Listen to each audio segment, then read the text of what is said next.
Park Do-hyun stood in the hangar bay of Orbital Station Horizon 7 and stared at the alien ship through the observation window. The Velinari vessel looked like a living thing. Its surface moved slowly, like breathing skin. Soft blue light pulsed along its body in patterns that seemed almost like a heartbeat. He had studied alien languages for 12 years. He had learned to speak with machines, with species that used clicks and whistles, with beings that communicated through color changes in their skin. But the Velinari were different. They spoke with sound, yes, but also with smell, with touch, with the heat of their bodies. Their language was not just heard, it was felt. And in less than 1 hour, Do-hyun would board that ship alone. The hangar bay was busy with technicians running final checks on his equipment. They loaded translation devices into his pack, emergency rations, a medical kit. None of it would help him if the Velinari decided humans were not worth talking to. They had watched humanity for decades. They had seen the wars, the lies, the broken promises between nations. The Velinari called humans hollow speakers, beings who made many sounds but said nothing true. Do-hyun had to prove them wrong. The future of humanity's place in the galaxy depended on it. He heard footsteps behind him. Quick, confident, familiar. He knew who it was before he turned around. Kang Yuna walked toward him with purpose in every step. She wore her combat armor, black and scarred from old missions. A medic's patch on her shoulder sat next to the security division insignia.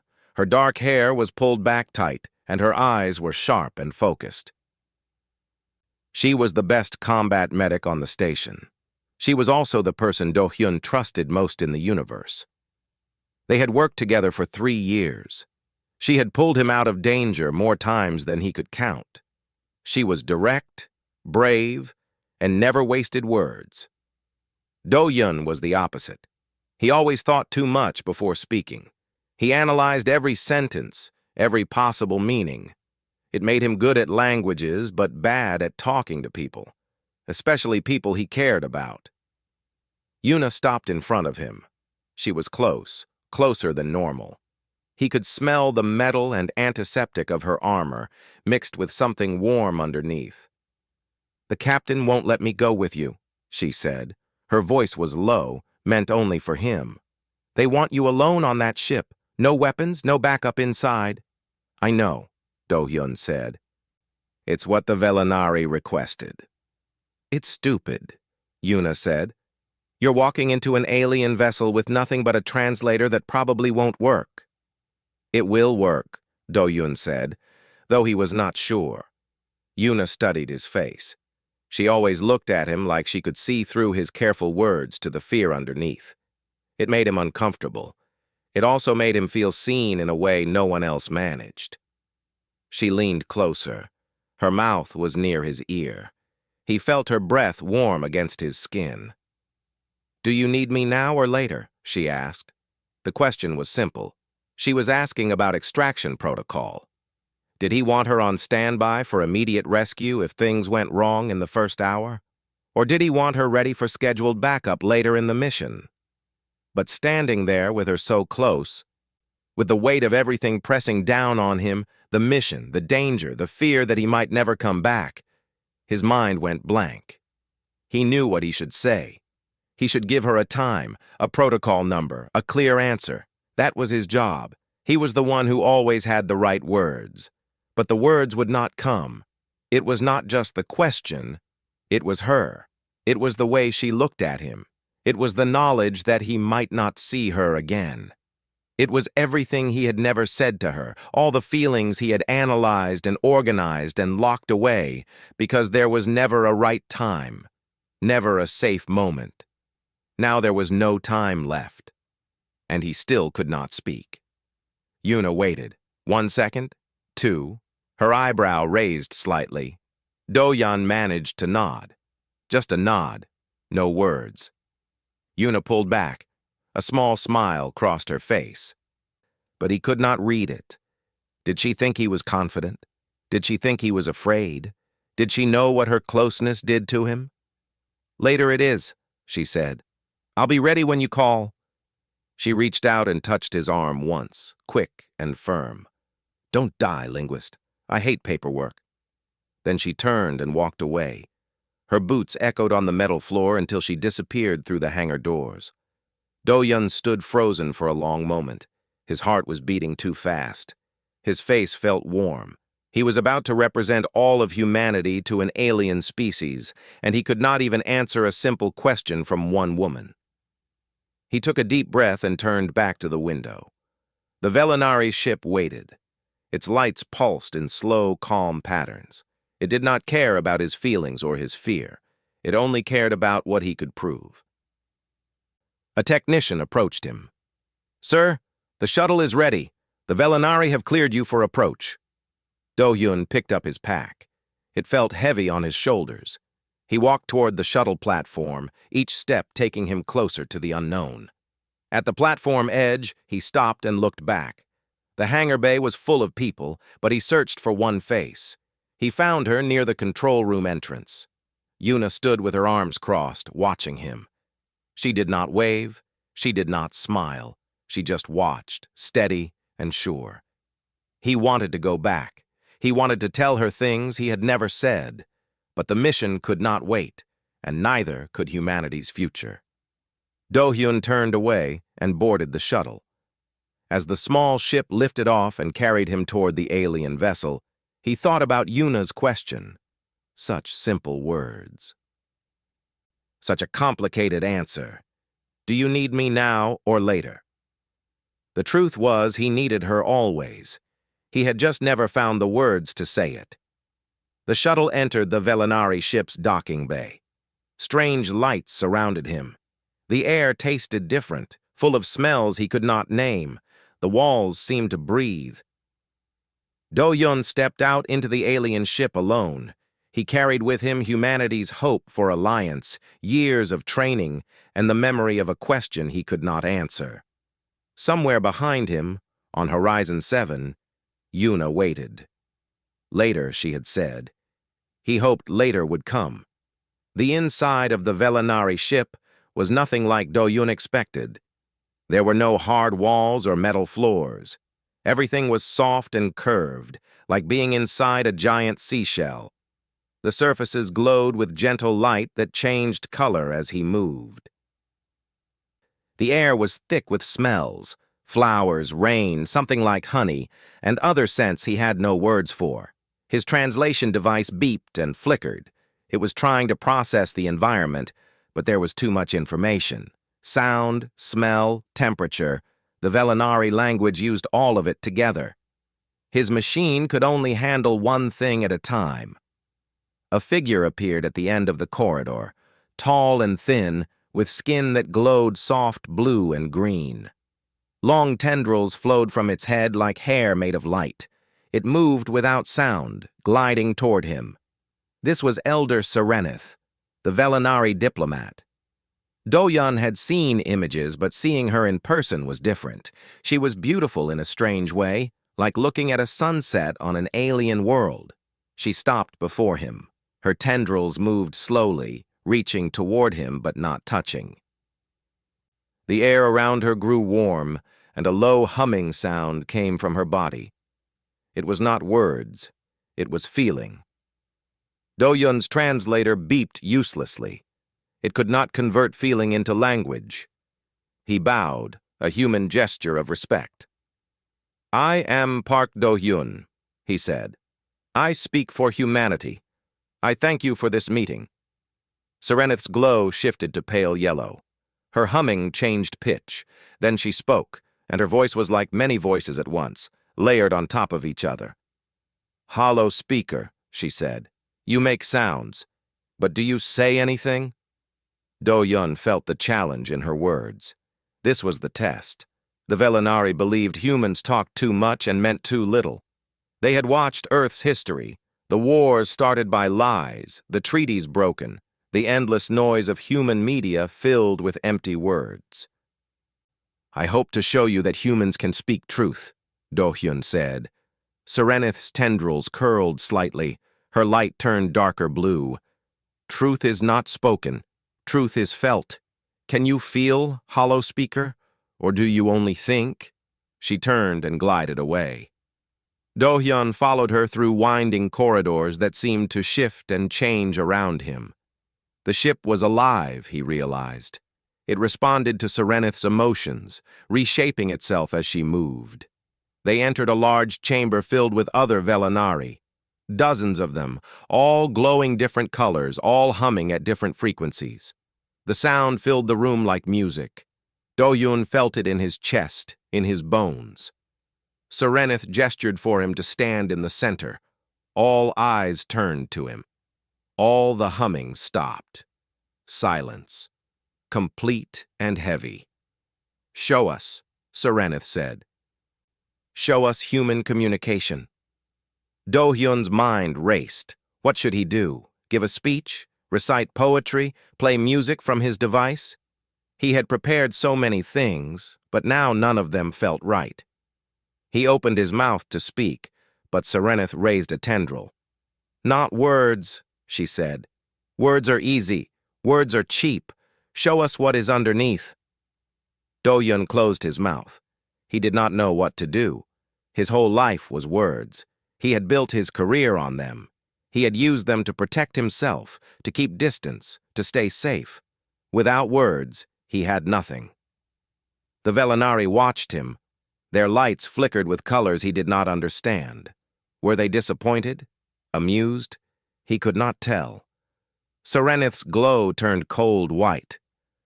"As we thought," she said. "Hollow." She turned away from him. The other Velanari began to leave the chamber. Do-hyun felt panic rise in his chest. He was failing. Not just himself, but all of humanity. If he could not prove humans were worth talking to, the Velanari would leave. Humanity would lose its chance. "Wait," he said. His voice cracked. Serenith paused but did not turn around. Do-hyun did not know what to say. He only knew he could not let them leave. So he stopped trying to find the right words. He just talked. "I am afraid," he said. "I have been afraid since I came here. I am afraid of failing. I am afraid of dying. I am afraid that everything I have learned is useless, and I will let everyone down." The room went still. Serenith turned back to face him. Her light shifted to soft purple. Do-hyun kept talking. "Before I left my station, someone asked me a question. A simple question. She asked if I needed her now or later. And I could not answer. I could not say anything at all." "Why?" Serenith asked. Her voice was different now. Curious. "Because the truth was too big for words," Do-hyun said. "I needed her. I need her. But I have never told her. I hide behind language. I use words to protect myself from feeling. And when I needed to feel something, I had nothing." The Velanari in the room moved closer. Their colors changed to shades of purple and deep blue. Do-hyun felt the air grow warmer around him. Serenith studied him for a long moment. Then she spoke. "This," she said, "is closer to truth." Do-hyun exhaled. He had not even realized he was holding his breath. Serenith glided toward him. "You are still hollow, human. But there is something inside the hollow space. A small sound. A beginning." She reached out, and one tendril touched his chest gently. Warmth spread through him. "We will continue to listen. For now." She pulled back. "Rest. Tomorrow we go deeper." A Velanari guide led Do-hyun to a small chamber where he could sleep. He lay on the soft, glowing surface and stared at the ceiling. His heart was still racing. He had almost failed. He had almost lost everything. And what saved him was not his training or his technology. It was admitting his fear. It was telling the truth about Yuna. He thought about her back on Horizon 7. She was probably watching his biosigns on a monitor, wondering why his heart rate kept spiking. She would be worried. She would be planning to come get him, even if it meant breaking orders. That was who she was. Direct action, no hesitation, everything Do-hyun was not. He closed his eyes and sent a thought across the empty space between them. Wait for me. I am learning. Far away, on Horizon 7, Yuna stood at her station and watched the data from Do-hyun's biomonitor. His heart rate was elevated. His stress levels were high, but he was alive. "Come on, linguist," she whispered to the screen. "You can do this." She would give him time. She would trust him to find the words. But if he called, she would come. Now or later, or whenever he needed. She would always come. 3 days passed on the Velanari ship. Each day, Serenith tested Do-hyun in new ways. She made him sit in rooms filled with different smells and asked him what he felt. She played sounds at frequencies that made his bones vibrate and asked him to respond without words. She touched his hand and asked him to understand her meaning through contact alone. Do-hyun failed more than he succeeded, but each failure taught him something. The Velanari did not communicate to exchange information. They communicated to share experience. Every sound, every scent, every touch was an invitation to feel what the other person felt. Humans talked at each other. Velanari felt with each other. On the 4th day, Serenith brought him to a new place. They traveled deep into the ship, through corridors that grew darker and quieter. The air became thick and still. Do-hyun felt pressure in his ears, like going underwater. They stopped before a large door that looked like it was made of black glass. Serenith's glow dimmed to almost nothing. "This is the Chamber of Resonance," she said. "Our most sacred space. Here, we share our deepest truths. No lies can survive here, no hiding." Do-hyun swallowed. "What do you want me to do?" "Enter," Serenith said, "and show us the purest form of human communication. Not performance, not persuasion, the thing at your center, the sound you make when all other sounds are stripped away." The door opened. Inside was darkness, so complete that Do-hyun could not see his own hands. He stepped forward, and the door closed behind him. For a moment there was nothing.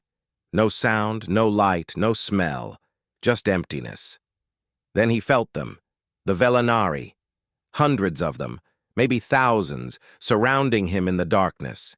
He could not see them, but he felt their presence like heat from many fires. They were waiting, listening. His heart pounded. What was he supposed to do? He thought of all the great human achievements he could describe: music, poetry, art, science. He thought of speeches that had changed history, songs that had made millions cry, books that had shaped civilizations. But none of it felt true. It was all performance. It was humans showing their best face, their most polished version. It was not the sound at the center. He stood in the darkness and searched himself for something real. And he found Yuna. Not Yuna as a symbol or an idea. Yuna in the hangar bay, leaning close to him, her breath on his ear. The moment when all his words disappeared. That was real. That was the truest thing he had. Do-hyun opened his mouth, but he did not make words. He made a sound, low, broken, uncertain. The sound of wanting something he could not name. The sound of being afraid to want it. The sound of years of silence, of feelings locked away, of words that were never enough. It was not beautiful. It was not impressive. It was just true. The darkness shifted. He felt the Velanari respond. Their presence moved like waves in water, rippling outward from him. Then something happened that Do-hyun did not expect. He felt them feeling with him, not just listening to his sound, but adding to it. Their own frequencies joined his, layered over it, harmonized with it. His small, broken sound became part of something larger, something that filled the chamber like a living thing. For the first time in his life, Do-hyun did not feel alone. The sound built and built, then slowly faded. Lights began to glow around the chamber, soft purples and deep blues.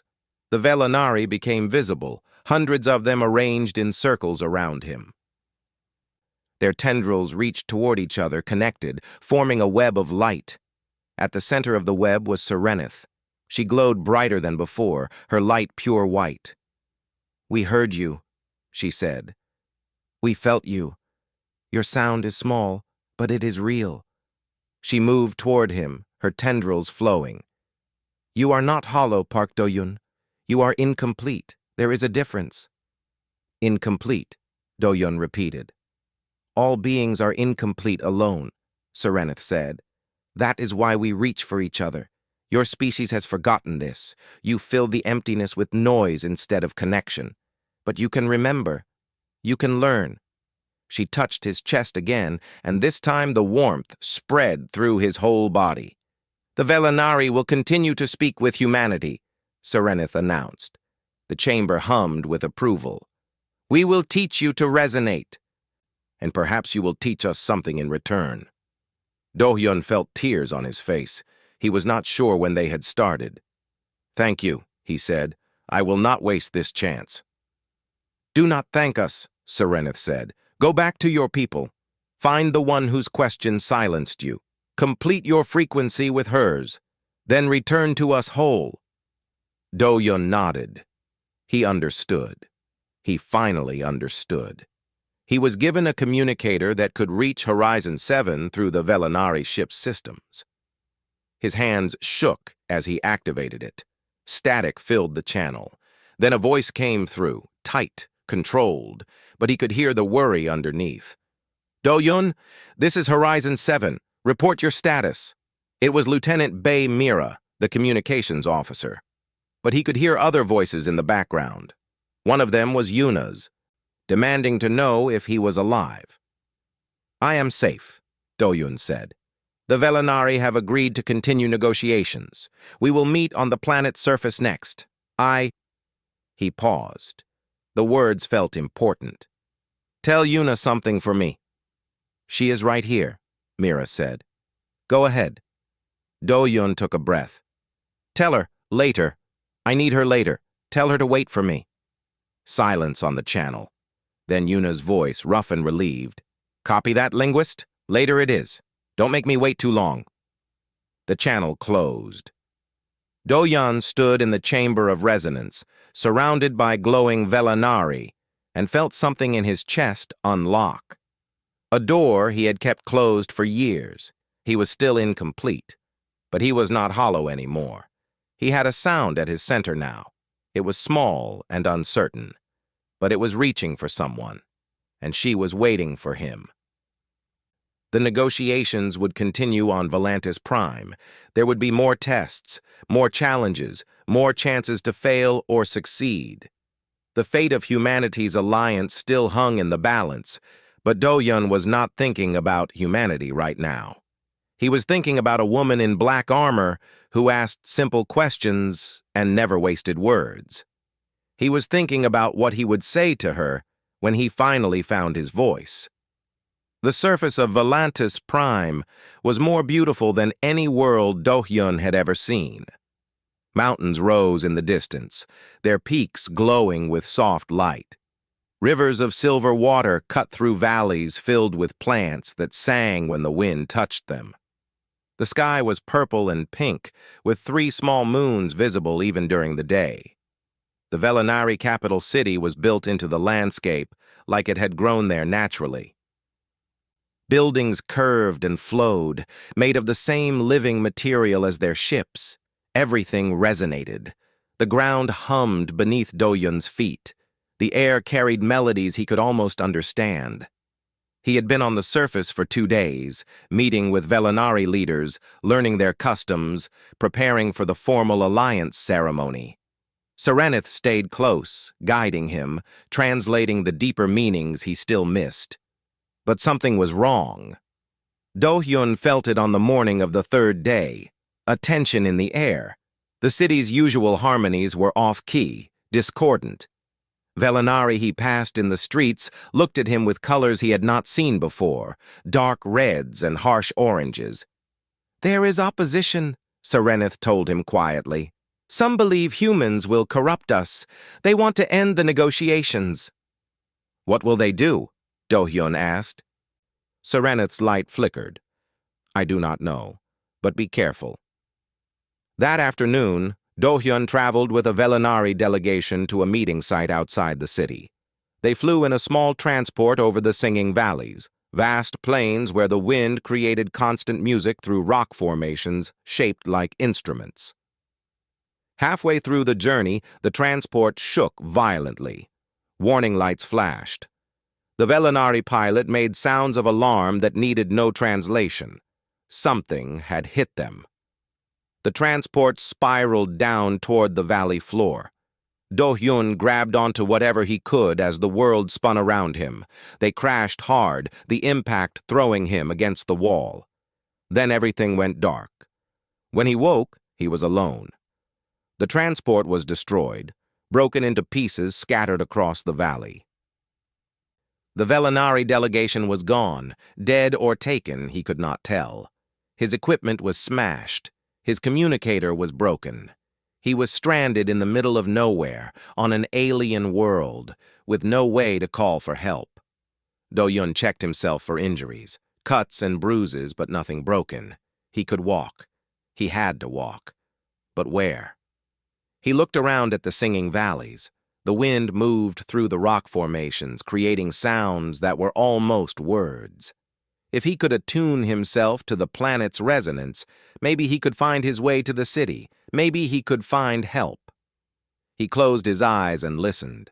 Not with his ears, but with his whole body, the way Serenith had taught him. The planet had a frequency. Everything was connected. He felt it, faint, but there, a direction, a pull. He started walking. Far above, on Horizon 7, alarms blared. Yuna was in the command center when Lieutenant Bae Mira called out, "We lost his signal! Do-hyun's biomonitor just went dead!" Yuna pushed through the crowd to Mira's station. The screen showed nothing, no heartbeat, no location, no data. "What happened?" Yuna demanded. "Unknown," Mira said. "His transport was in transit over the Singing Valleys, then everything cut out. Could be equipment failure, could be an attack," Yuna finished. She turned to Captain Shin Ha-jun, who stood at the center of the room with his arms crossed. "Sir, I request permission to take a rescue shuttle to the surface." Shin shook his head. "Denied. We have no confirmed survival. The atmospheric interference in that region blocks all scans. You would be flying blind into potentially hostile territory." "He is alive," Yuna said. "You do not know that." "I know him." Yuna stepped closer to the captain. "He survived the first contact. He made the Velinari listen. He is down there, and he needs extraction." Shin's face was hard. "I cannot authorize a mission based on your feelings, Lieutenant. We wait for more information." Yuna stared at him. She felt her hands tighten into fists at her sides. She thought about Do-hyun, his careful words, his quiet fears, the way he could not answer her question in the hangar bay because the truth was too big for him. He would wait. He would analyze. He would look for the right moment. Yuna was not like that. She turned and walked out of the command center. "Lieutenant!" Shin called after her. "That is an order. You are not to leave this station." Yuna did not stop. Mira caught up with her in the corridor. "What are you doing?" "Getting a shuttle," Yuna said. "They will court-martial you." "Maybe." Yuna kept walking. "Can you give me comm support? Quiet? Off the main channels?" Mira hesitated. Then she nodded. "I will do what I can. But the interference down there is real. I might lose you too." "Then track me as long as you can." Yuna reached the hangar bay doors. "He sent me a message, Mira. He said he needed me later." "Well, later is now." She entered the hangar and climbed into a shuttle. Her hands moved fast over the controls, starting the launch sequence. Through the window, she saw security officers running toward her, too slow. The shuttle lifted off and shot out of the station toward Volantis Prime. Yuna flew into the planet's atmosphere, aiming for the Singing Valleys. Mira's voice crackled in her ear, giving her coordinates, updates, then fading into static as the interference grew stronger. She was alone now, flying through alien skies toward a man who could not say what he felt. But he had said it, finally. In his own way. Later. Wait for me. She was done waiting. The shuttle shook as she entered the valley region. Strange winds battered the small ship. The instruments flickered and died. She was flying on instinct now, looking for any sign of the crashed transport. Then she saw them. 3 Velinari vessels rose from behind a rock formation. They were small and fast, colored in dark reds, the opposition faction. They surrounded her shuttle, forcing her down. She tried to evade, but there were too many. One of them hit her shuttle with something that killed her engines. She was going down. Yuna crashed into the valley floor, the impact slamming her forward against the controls. Pain burst through her shoulder and head. She climbed out of the smoking shuttle and found herself surrounded by Velinari with weapons she did not recognize. Their lights were harsh and angry. She pulled her combat knife, the only weapon she had. It would not be enough. But she would not go down easy. "Come on, then," she said, raising the blade. "Let us see what you have." Miles away, Do-Yun felt the planet's resonance shift. Something violent had entered the Singing Valleys. Something was wrong. He did not know how he knew, but he knew. Yuna. She had come for him, and now she was in danger. Do-Yun stopped walking toward the city. He turned toward the dissonance, toward the violence, toward her. He started to run. Do-Yun ran through the Singing Valleys, following the dissonance like a beacon. The planet's resonance guided him, or maybe it was something else, something that connected him to Yuna across the distance. He did not understand it. He just trusted it. His lungs burned, his legs ached. He had never been a runner, never been strong or fast. He was a man of words and thoughts, not action, but none of that mattered now. She had come for him. He would reach her or die trying. The valley walls rose around him, their rock formations singing broken melodies. The closer he got to Yuna, the more the music turned to noise, harsh, angry, wrong. He climbed a ridge and looked down into a shallow crater. He saw her. Yuna stood in the center of a circle of opposition Velinari. Her armor was damaged. Blood ran down her face from a cut on her forehead.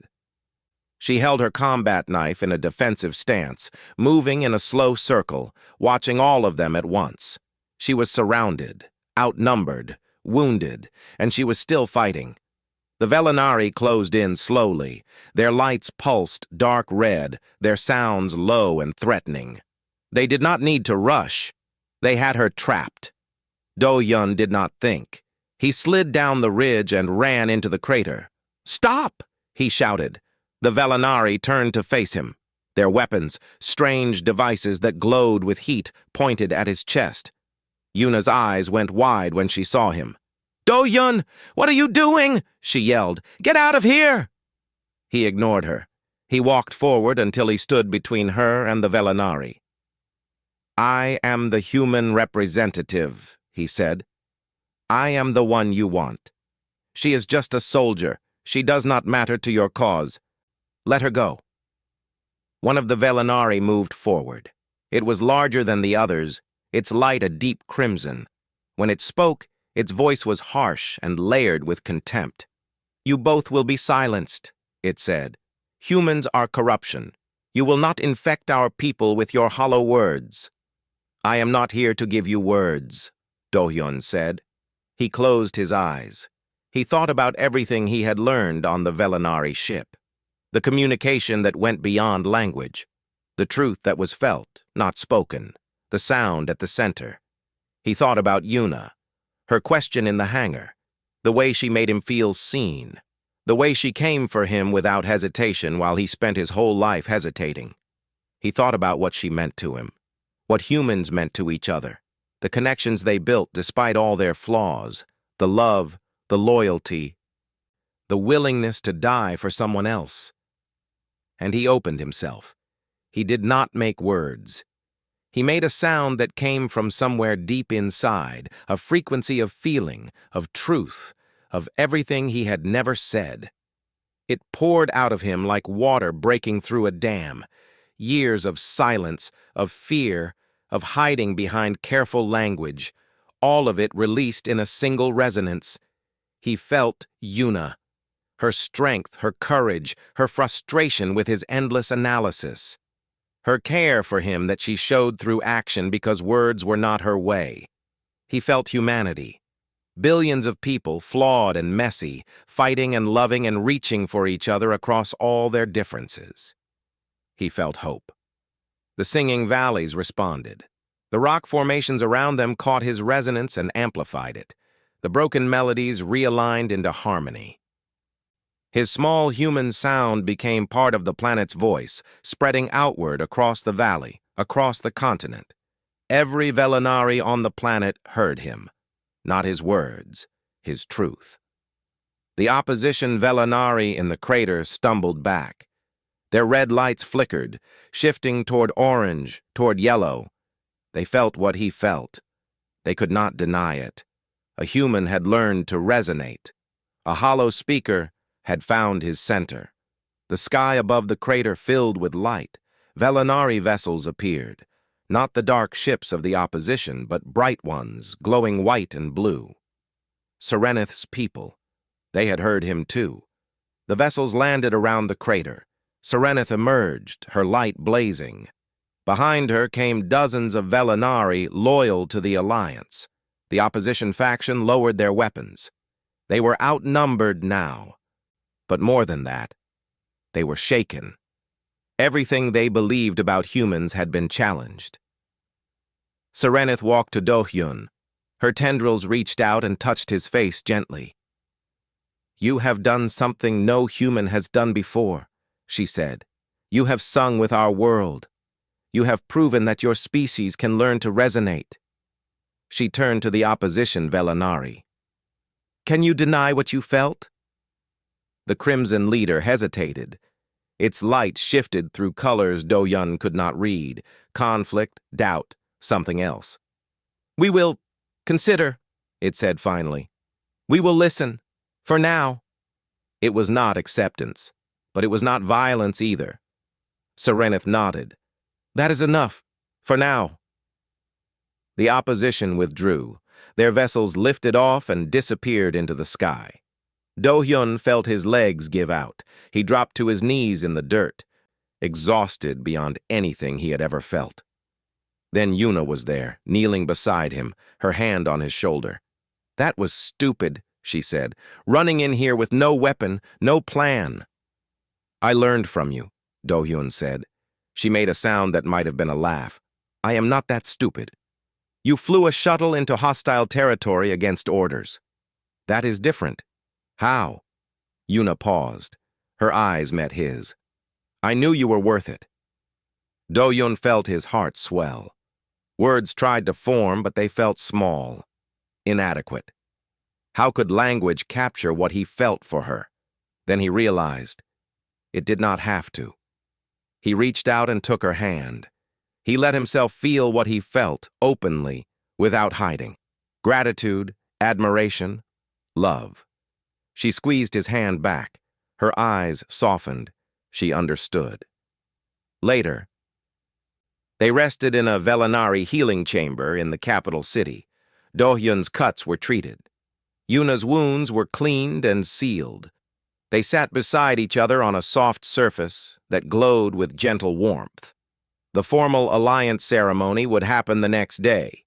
Humanity and the Velinari would sign agreements, make promises, begin a new chapter. Do-hyun would be named the first human ambassador to Volantis Prime.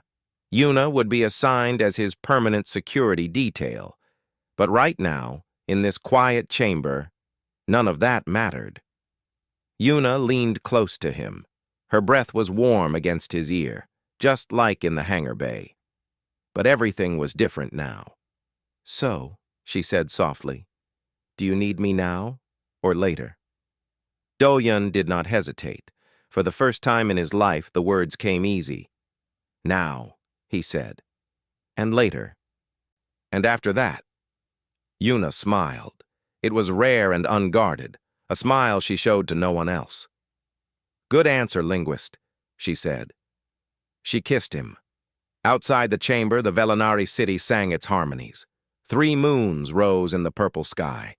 Somewhere far away, on Horizon 7, Captain Shin was probably writing up charges for Yuna's insubordination. None of it mattered. Do-Yun had found his voice. He had found his frequency. He had found the answer to a question that had silenced him, and he would never lose his words again. The galaxy was vast and full of unknown species, unknown challenges, unknown futures. But humanity had taken its first step into that larger world. Not with weapons or technology, with truth, with feeling, with the simple, stubborn willingness to reach for connection. That was what made humans special. That was what made them worth knowing. That was humanity, and it started with a woman who leaned close and asked a simple question. It started with a man who finally learned to answer.